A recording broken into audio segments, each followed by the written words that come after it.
It's been a sec since we did this, and I'm starting to feel like this here is the cold open. You don't want to do like a fun thing where like I found a hole in the parking lot and it leads to the hollow earth, and we can do that or something. Well, that sounds fun. Wait, Diet Coke, did you find a hole in your parking lot? Yeah, I was walking my beautiful boy Naki, my dog, and I found just an endless hole in the parking lot. Okay. Of my apartment complex. Yeah. And I went in. I fell in the hole. I was screwing around, I was doing a bit like pretending like I was going to fall in the hole. Yeah. And then I fell in the hole. And I fell down and I saw a big monkey holding an axe down there. Okay. That's interesting. It's cool. I happen to have a big banana with me, so I gave it to him and it worked out. You're always keeping big bananas on you, and I've been admonishing you for that for years. And look how it turned out. Look who was dashboard confessional vindicated .mp4 over here. It's an MP4, huh? Well, it's the music video.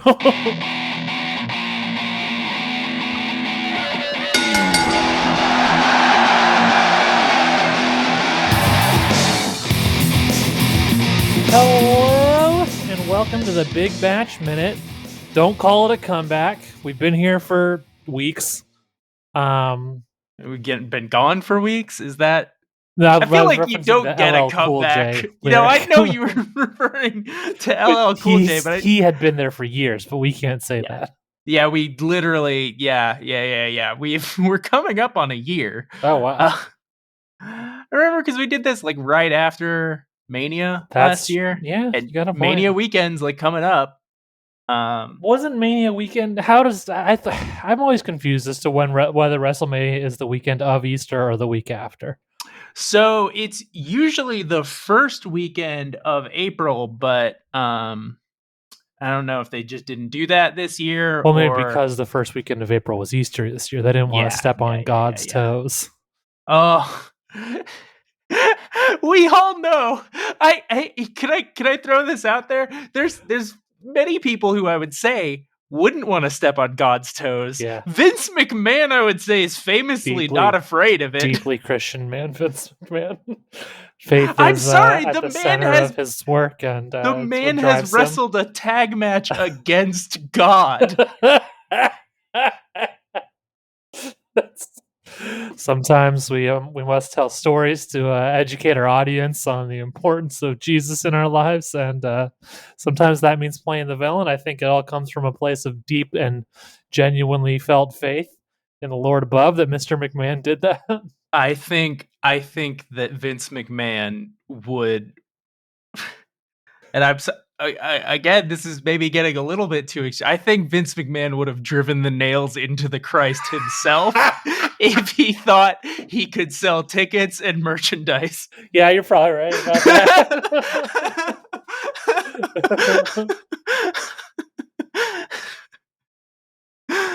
that. But hey, we're back. We're back. Like Jay Leno and John Goodman and all those other dinosaurs. We're back. Oh, fuck.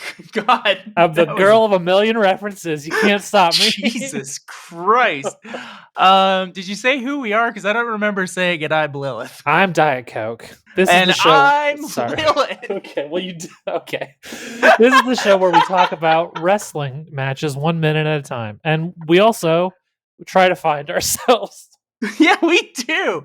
And I'll tell you something. That's been the process. Yeah, honestly. These days, we have been having a little bit of difficulty with that particular part of the podcast this last little while. Like that, we were like Jesus wandering through the fire. I've become deeply Christian, is what I'm saying here. That's not true. Yeah, this is a joke, and I want to abandon it right away because I don't want anyone to try to hold me to it. Diet Christ. Diet Christ. That's me. That's my new name. What if that was my pivot? After being Diet Coke for like 18 months, I'm now Diet Christ.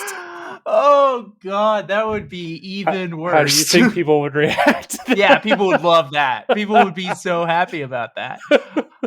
I'll tell you, we had a fun time hanging out with Ash. We did. I did not have a fun time in the post-production of those episodes because that was entirely my fault because I sounded like I was talking to you, all of you lovely folks through a tin can. Sorry about that. Like a podcaster from the 1800s. It feels weirdly like hubris of me to be talking about that like this again, but like I double checked that I didn't make that mistake again. And since it would only be Diet Coke's time I'd be wasting, if that did happen again, I would ask for a re-record. But I feel like there has been with these wrestle heavy men. I don't know if we ever really talked to people directly about like, there's like 4 real wrestle heavy minutes in the middle of this here match. And we're not commentators, and you know how long it takes commentators to commentate on a minute of wrestling? It takes them 60 seconds. Yeah. That's all the airtime they have to cover. And a lot of times they That's fucking struggle. they start talking about their fucking podcast or their Patreon or some bullshit. Yeah, go to friggin' SteveAustinBarbecue.com and buy his beers or whatever. I forget what they're called. Broken Ranch, is that part of it? Broken Skull IPA. That's what it is. I believe is what it is. Yeah, and so that's kind of where we've been at. We've got a couple tricks up our sleeve that'll get us through the hard times, but the hardy times. Should we talk about the future a little bit right here? We can talk about that. I'm always, Prince on track 3 of the Batman soundtrack. I'm always willing to talk about the future. Okay, well, I hope that was track 3. Hopefully this will be like that time when I called Lost Time Shot just by inherent brain deep knowledge. Like Michael Keaton in the role of Batman, this podcast's days are numbered. I want to say specifically this version of this podcast. Honestly, Diet Coke, ever since I've known you, I have been trying to rope your dumb ass into making a podcast with me. And I finally got an idea that got its hooks in you. And I don't think that idea had the staying power, but sometimes something looks real good when it happens, and then just doesn't pan out, Yeah, and that's the thing is like I feel like we're gonna be running into this more and more. In that they're not all gonna be Firefly Funhouse matches. In that there's not going to be an episode's worth of things to talk about in all 20 or so minutes of a lot of wrestling matches that we'd want to talk. But what is something that we could talk about for 20 or so minutes, Lily? Oh, do you want to like call our shot? Is that what I thought? That's what you were doing. No. I thought we were just kind of letting people know that we would be sunsetting this and moving on to a new idea. All right, let's leave that as a juicy dangler. No, juicy dangler. People know that something's coming, but they don't know what. Yeah. It's going to be the same feed. You don't have to resubscribe because we don't want to lose all 3 of you. Yeah. Me, you, and a third person. Yeah. That third person, shout out to you. Yeah. You're the lifeblood in our veins. Yep. And I'll tell you something. If there's a match that just comes out to us and really begs for it, and is maybe less than 10 minutes long. Maybe we'll get, maybe the big we'll get match called may back return. into action. What is the movie that I'm thinking of that had there's like a back in action? Was it Looney Tunes? There is a Looney Tunes back in action. That is correct. Starred Brendan Fraser. Thank you. Okay. Yeah. Or we'll be like the Looney Tunes. We'll be back in action. Memorable scene where Matthew Lillard talks to cartoon Shaggy. It's a lot of fun. Check it out. We are also committing ourselves to finishing out the final deletion. Oh, of course. If we don't, we'll get final deleted. Yes. That was the contract we signed with Noise Space. Yeah, with Noise Space. Matt is already on our ass just for missing like a month and a half.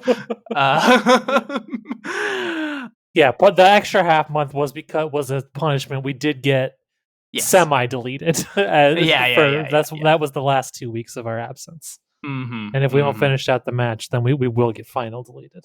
Yeah, we will get final deleted. And of course, I'm not talking about Matt from Noise Space. I'm talking about Matt Hardy. Matt Hardy, yeah. But we're still in these wrestle heavy minutes. Mm-hmm. And a thought occurred to me. Well, I'll be honest, we spent hours brainstorming what we were gonna do for these 40 minutes of podcasting that we had to get ourselves through. Yeah. And this one didn't even occur to me during those hours of brainstorming. But there's a little movie that just came out. Mm-hmm. You should, run, don't walk to a preferably crowded movie theater. Yeah. Crowded. We sit want in someone's lap if you can't fit. Sit in the lap. You don't forget your mask. You got to be shoveling popcorn in that hole. Oh yeah. Oh yeah. And I actually had this idea sight unseen, but I think had you seen the movie when I made this suggestion? Or not? I had not seen the film, but I had already made plans to see the film. I did see. You were gonna be seeing it like that night, I think. I believe so. Yeah. I saw it at a drive-in theater. Don't really go to movie theaters yet. Don't go to movie theaters. I know we made a fun joke, but like, don't. And then I watched it, I think probably like the next day or the day after, something like that. What movie, Lily? The film, and I actually had to look this up on Google, so I didn't get the billing wrong. It's Godzilla versus Kong. Godzilla versus Kong. Two beefy lads beefing it out in the Pacific. They are. It is specifically those two lads.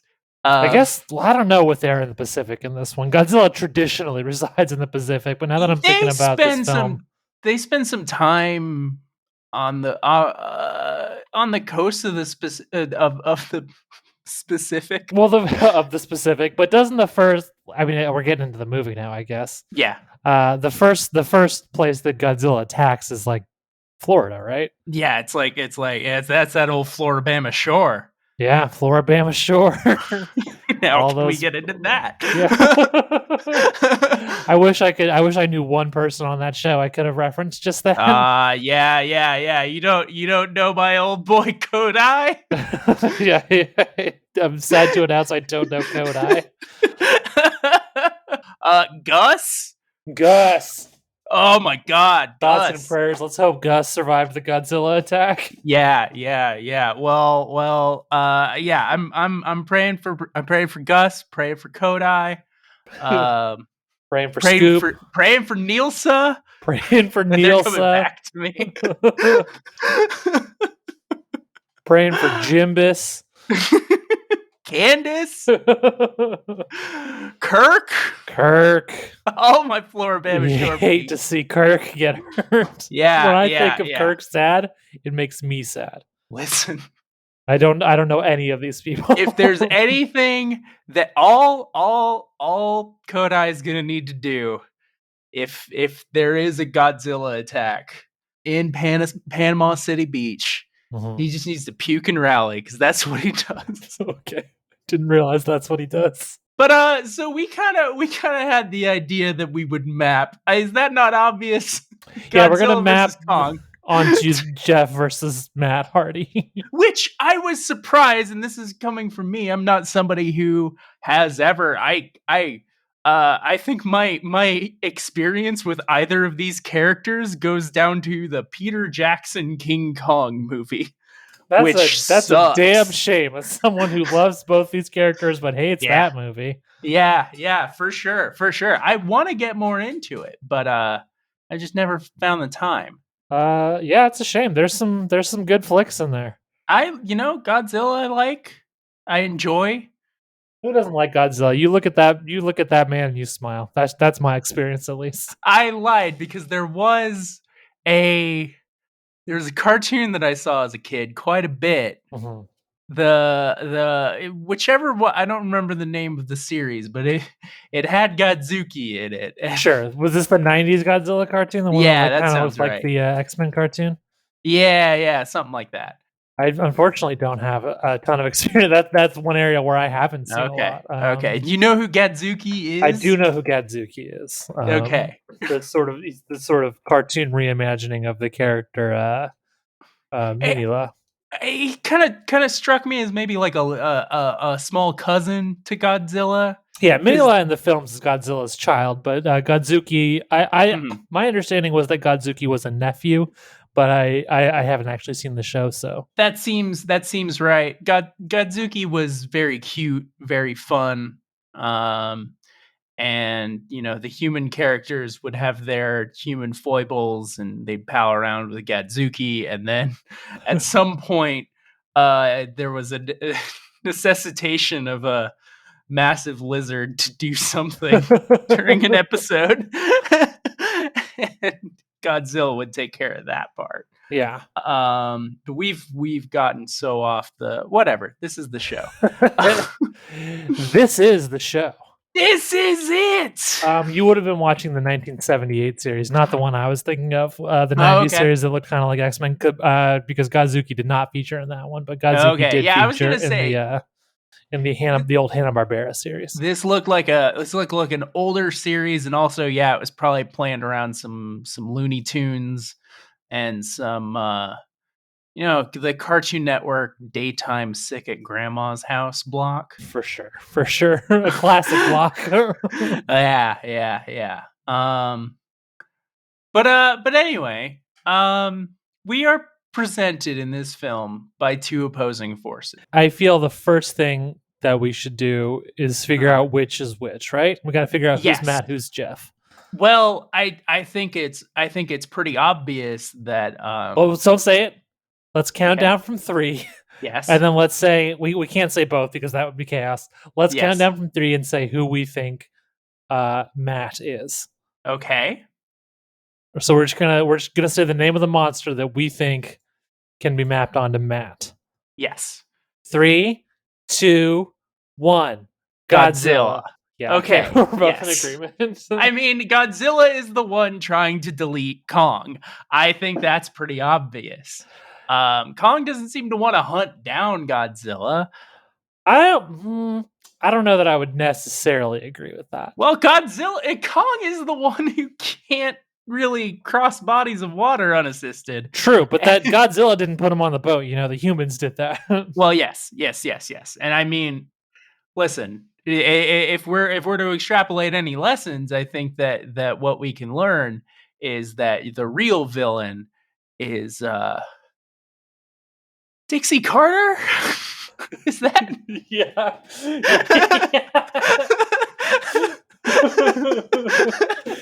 Yes. I think yes.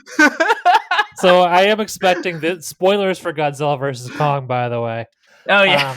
I am expecting this match to end with the introduction of a mecha Matt Hardy by Dixie Carter. It's not. Here's the thing. It's not.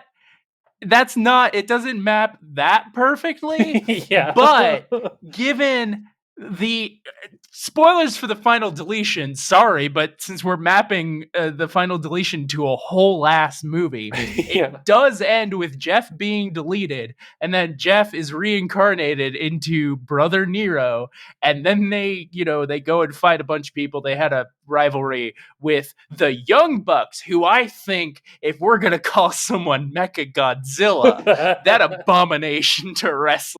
Can I do a quick aside about the Young Bucks? Yes. I saw the Young Bucks. I saw this retweeted onto my feed. The Young Bucks had tweeted, "Hey, don't be mean to us in the replies to this, or we'll delete our account again." Yeah. I'm rubbing my hands together. I'm thinking, all right, time to see some people shitting on the Young Bucks in the replies. And I don't know if it was the algorithm that did this or what, but every single reply I read No, was I being nice to know. them. It And I was was like, what are we doing here? disgusting. It was foul. They gave It us the route to getting them off Twitter. right? They showed us a map. They gave us the playbook. Ugh. Kong is, on his beautiful little ranch in North Carolina, Yeah, aka Skull Island. aka Skull Island.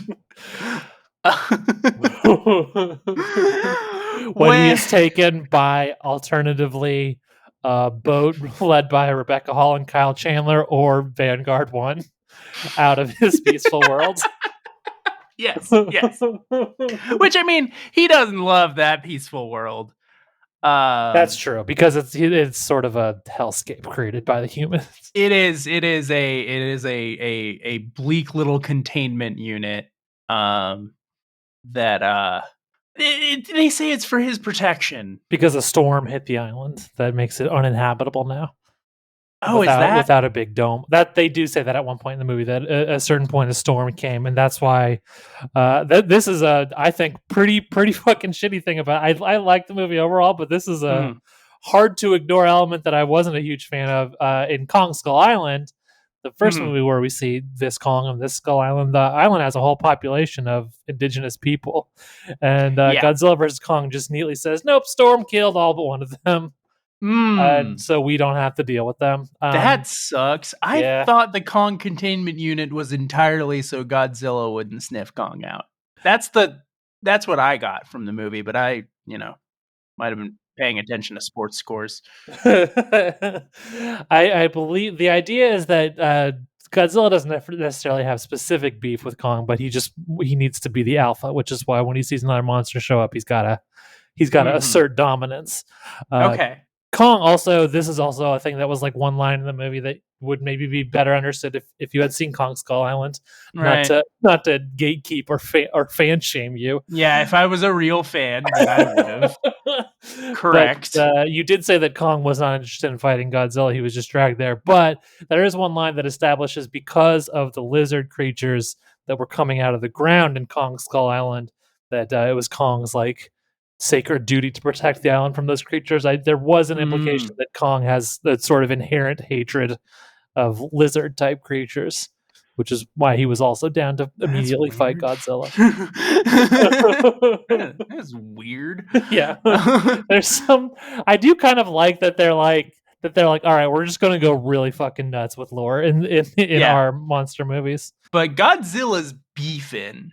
That's one thing that was very clear. Godzilla's pissed off, and he's got stuff. Because he's pissed off because of his ancient wisdom, I would say. Oh yeah. I learned, apart from maybe his bullying of Kong, to not be mad at pretty much anything that Godzilla was doing.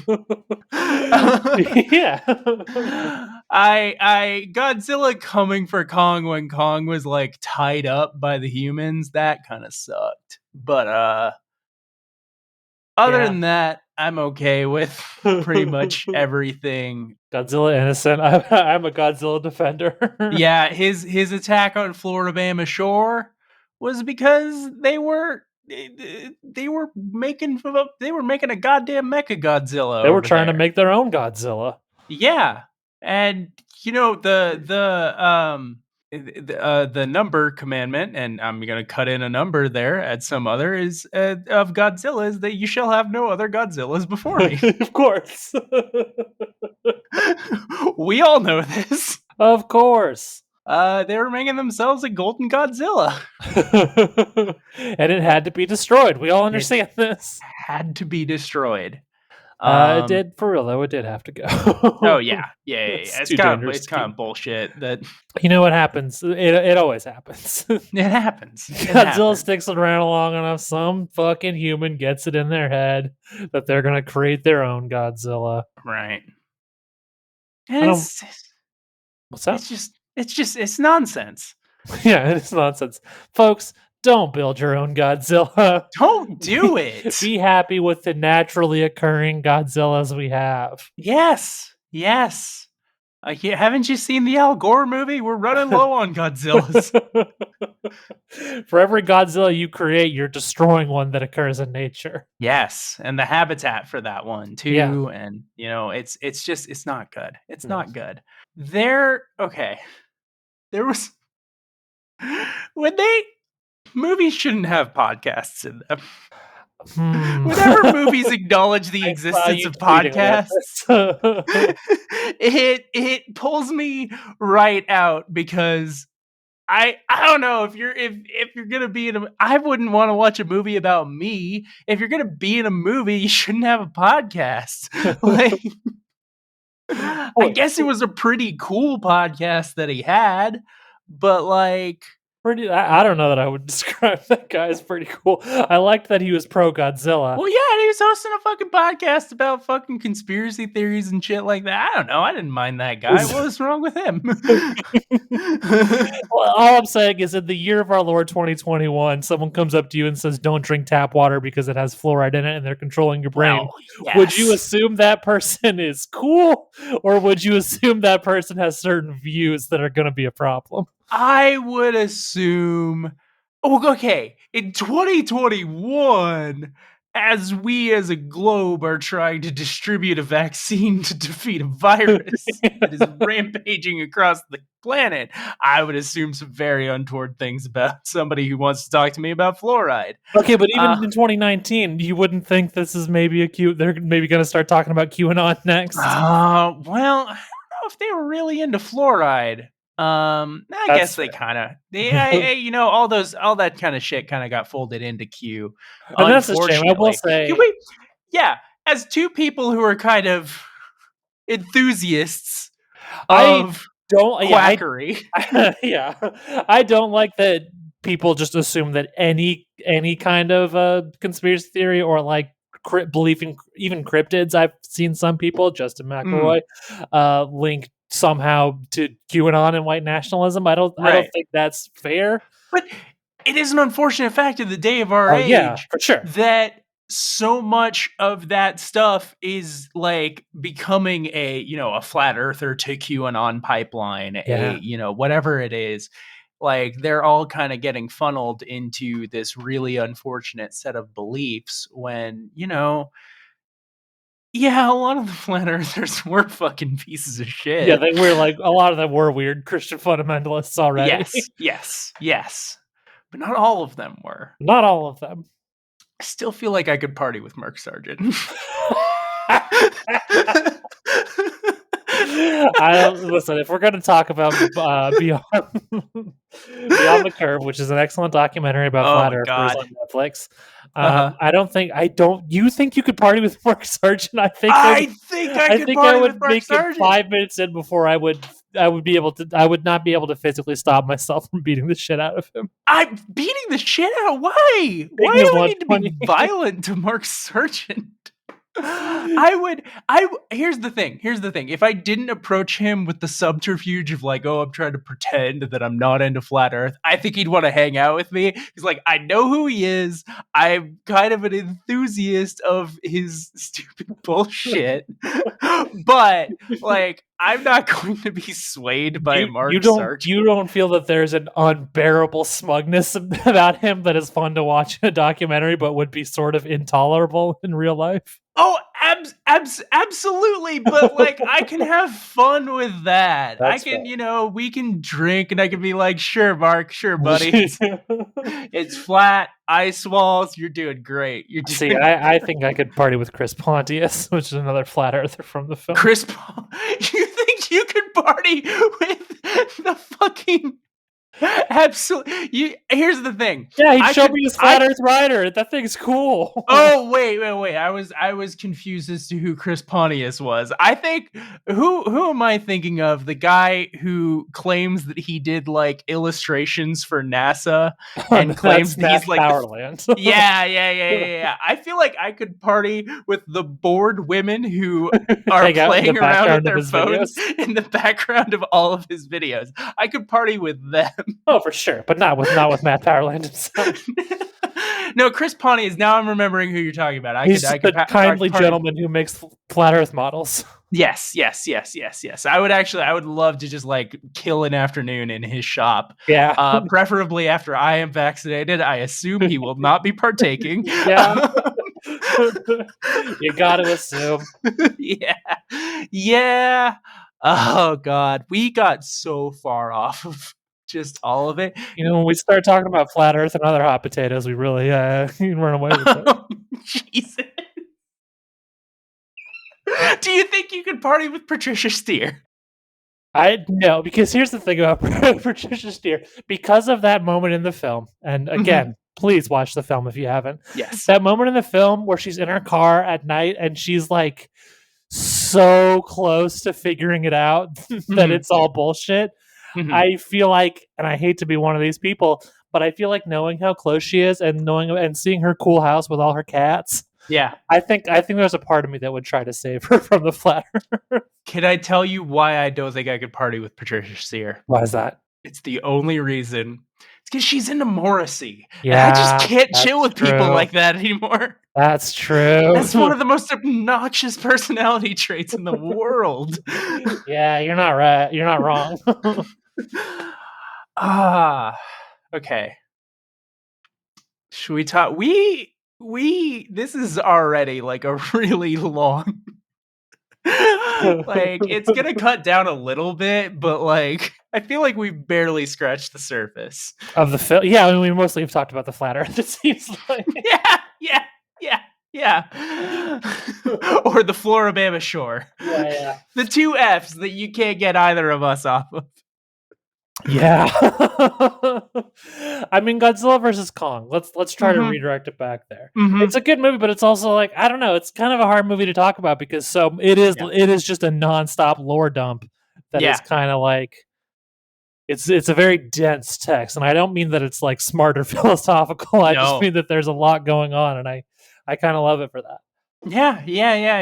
I do like that that it is just presenting an idea that that I think is interesting, that it is a hollow Earth that which hollow Earth itself is a long-standing conspiracy theory that has existed. Yeah. I mean, I would not even call that a conspiracy theory because it has foundations in like ancient mythologies and shit like that. I mean, there are people who claim that about flat Earth too. Okay, no. That's not the modern flat Earth movement has no contiguous, like, there's no they don't really trace their roots back to like people actually thinking that there was a flat Earth. They just kind of say that. There's not really like I'm talking about like there's real mythologies about like that's where the Titans are from and shit like that. Like that. True. There is also though a lot of people who talk about the hollow Earth in much the same way people talk about the flat Earth. Yeah, you're right. And that's where the fucking the Nazis are living under Antarctica. Yeah. It is weird how movies like casually embrace pseudoscience and subplots these days. I've talked before, not on this podcast, but about how weird it is that a major plot point in Frozen 2 is that homeopathy is a real thing. Yeah. And then Hollow Earth shows up here. It's a very strange time we're living in. I mean, yeah, but this is definitely more of like a Hollow Earth exists as an extension of like, because that's where the Titans are from. Like, and I do like that they're, I liked a lot of the creature design in the Hollow Earth when they got down there. And I do love that they went through all of this like thing of like, we got to go to Antarctica. We got to use this real fancy ship so that we can go through to the Hollow Earth because that's where like there's like a pre-existing hole there. And then Godzilla was just like, fuck this, I'm taking down where I happen to be standing right now because I need to get down there. Well, because he's from there. Godzilla has an inherent connection with the Hollow Earth. Well, of course, yeah. But he literally just like pointed his face down and shot a laser into the ground until he got there. That was cool as hell. It was awesome. You should go back and watch some of the other MonsterVerse movies because the creature design in all of them is pretty great, I would say. I do want to go back and watch some of them. The legendary, is that kind of how they're referring to? The continuity as a whole is typically referred to as the MonsterVerse. Like that's like Okay. the name for it. Legendary Uh-huh. Godzilla is a handy way to differentiate this Godzilla from Toho Godzilla and from Right. TriStar Godzilla, the earlier American Godzilla. Right. Exactly. You can say legendary or you could say MonsterVerse. Either or really works. I So, did actually take notes about the minute, but well, I do want to say real quick about the minute. For a yeah. match that is pre-recorded, for a Yeah. match where they could have done like takes and shit, Yeah. they seem very exhausted. Yeah. This feels like, minute 45 in an Iron Man match almost. Uh-huh. I do think, like, I would not be surprised to hear that the entirety of the final deletion, like, front to back, was shot in a day. That would make sense to me. And I guess then like it would make sense that they're more Them being exhausted because gassed by this they're point shooting makes multiple sense. takes. It's not like a Yeah. conventional match. But But the twist of fate that Jeff delivers in this is real slow. It's a real slow, lazy twist of fate. Well, the twist of fate ends up getting blocked, and he does like a senton bomb, right? Does he? I thought he landed it. Let me review the footage. But even in general, like there's also like a lot of time is taken up. No, he gets a twist off, fate off. Okay, maybe The stuff with the ladder, it's like a lot of time where it's like it clearly is like, all right, we're just gonna take a break and hold this ladder and film that. Yeah. That'll kill a good 10 seconds. There's a lot of biting in this minute. A lot of biting, finger biting, just from kind Matt. of So it does kind of make rib sense that biting. we can map Matt onto Godzilla. Yeah. Definitely more of a biter of the two of them. Which that like that was kind of the emotional moment that really hit for me in Godzilla versus Kong, was when Kong was deleted and then like revived by the like 3 good humans in the movie. Yeah. And then like there is like a, the little indigenous girl like explains to him like, no, Godzilla's your friend. Yeah. And then there is like the tag team action that happens when Kong becomes Brother Nero, and they join forces to defeat those horrid young bucks. Yeah, it is. It's very satisfying to see a versus movie where there is a clear and definitive winner of the verse of the titular verses, but we also do still get to see them team up. He gave us the best of both worlds. Yeah, it was good. I really liked the movie. Me too. Should we? Is there anything else you want to talk about? We kind of find our way out of here. Oh, there was one thing in the minute when Matt is holding the ladder to Jeff's neck. I could not understand what he was saying. I don't know if you did. He's like he's shouting one word. You didn't understand what Matt was saying? I'm sorry, Emily. This is like we were watching an episode. Diet Coke. This is like we were watching an episode of like Pokemon Indigo League, and you're like, what was Pikachu saying in that last frame? I don't. He just says delete. That's all he fucking says. He says delete 4 times over. That's not all he says in the rest of the minutes. I don't think he's ever just shouted delete, and it was just a case of like I just couldn't parse what he was saying. Like to me, he was saying yeah. Like that's all I was hearing. If Pikachu every single time he talked had a different fucking voice, if he was like Pikachu. Pikachu. Then he might not understand him sometimes. You know what? Detective Pikachu. So suck on that. Yeah, but Detective Pikachu just speaks, so that defeats your earlier point anyway. Yeah, but I did specifically say Pokemon Indigo League, where he never does speak. Well, we don't do plugs anymore. No. We just get mad at each other. And that's it. And we don't We don't have like a guest to do plugs. a guest to do plugs. Hey, just follow us on Twitter. One quick plug, and then Yeah. we're out. I'm Yeah. Diet Coke, which is at Very Cool Emily. I'm Death Carpets at Death Carpets, which I guess my display name is going to hell in a hand job right now. Yeah. Whatever. This was fun. This was a fun time back, if a little Yeah, disorganized. I've missed doing this Diet Coke. It's a good time. It is a good time. Now, given how, maybe this is like a chance for us to rejuvenate and find maybe, our time is limited. Maybe we could find our way out and we can end the podcast on something, that makes sense and kind of a sign off phrase that the people will come to understand. What do you think? No, I'm not interested in that.